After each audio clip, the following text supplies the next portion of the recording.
In this arrest affidavit that we obtained, the victim, Ashley St. Roberts, gives a detailed report of what she says has been years of physical abuse to not just her, but also her daughter, including being handcuffed with zip ties and being force-fed hot sauce, and terminated the 3 individuals seen in the video. Now, it also says that they're focusing on retraining their employees. Now, it's been a cold and slow commute for drivers here in northern Colorado, but what Diane Wall is doing is a little different, as she spent 24 years. Now, this is where the incident happened early Saturday morning. This woman was driving right by the railroad tracks near the intersection of Lake and College when a man flagged her down and then pulled her out of the vehicle. Now, this was the first time media was able to get into the Drake area of the Big Thompson Canyon, and as you can see behind me, the rebuild work is tremendous.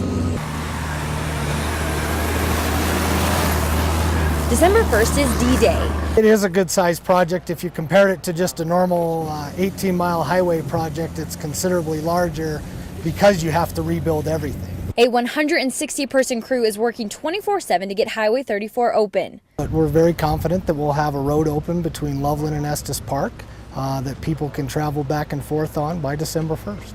We went up and down an 18-mile stretch in the canyon through Drake, where we saw houses toppled, land eroded, and destruction everywhere. People, if they want to go up and do business up in Estes Park, something for emergency vehicles to be able to use. CDOT hired Kiewit to help with the heavy lifting, but even the 70 massive machines working overtime to haul and build might not be enough to make the deadline. There are sections of the roadway that were totally gone for several hundred feet. If Mother Nature doesn't cooperate the next 2 months, this road will take longer than they like to rebuild. Weather's a big thing, just safety of the workers. Residents are able to get in and out, but access is limited to Sunday and Tuesday. CDOT has tried to keep the road clear of non-construction traffic because the road is still dangerous and there's still concern for rock slides. The narrow corridor, there's only one way in and one way out, so access is limited.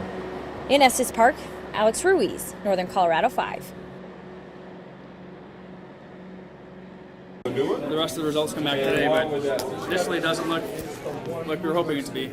As the first results started coming in, commissioners, supporters, and organizers hoped that the numbers were wrong. 42% for, which is the initial dump, which probably included everything up through today. Jeff Hare isn't a commissioner, but he took the 51st State Initiative very seriously. He's attended every board meeting about the issue and started the website and Facebook page dedicated to the secession of Weld and 10 other rural counties. What we have right now is a one-size-fits-all state, one-size-fits-all federal government, and the right solution is to break up.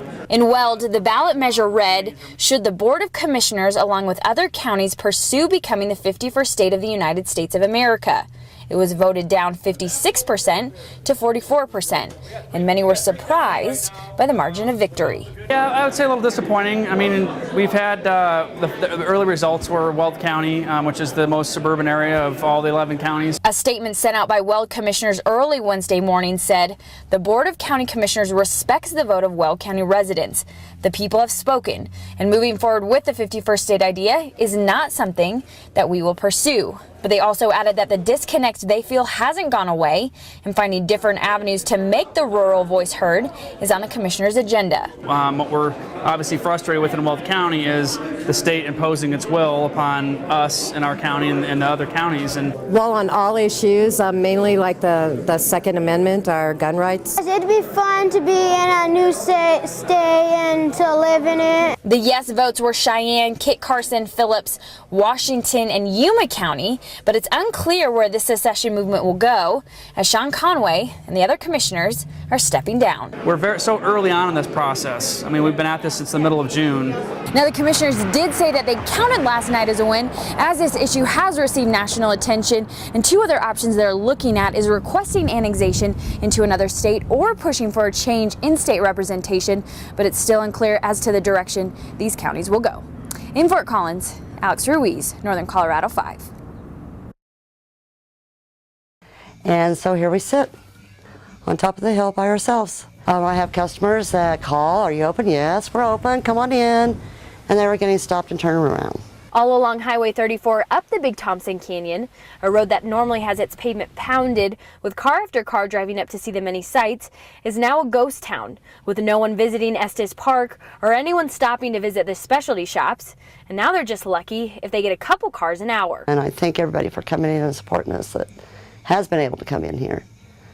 You know, but it's not near what it should be. The Beaver's Den is a specialty motorcycle shop, one that makes most of its money in September, but this year has obviously been a little different. It's been a trying time. And so I'm going, okay, cool, you know, there's nothing wrong with the road. You know, we can open up. No. Road's closed. The store miraculously had no damage, even though a waterfall literally sits in their backyard. The damage now, though, is the after effects of the storm and having zero customers. But I need my business. I want to stay here. A sign that sits at the intersection of County Road 29 and Highway 34 says restricted access for credentialed residents only. But an electric sign in the background says local businesses are open, sending mixed messages to drivers about what actually is open and what's closed, with most drivers turning around instead. Every day, hundreds of cars turn around right here on this piece of property. We did contact the sheriff's office, but have not heard back about why exactly the sign is blocking traffic when the road seems to be in good condition. There's no way that you'd be letting all this heavy equipment come in on this road if there's damage. But the businesses up in the Thompson Canyon are open and hoping to stay that way, even with mixed messages blocking the entrance. In Loveland, Alex Ruiz, Northern Colorado 5.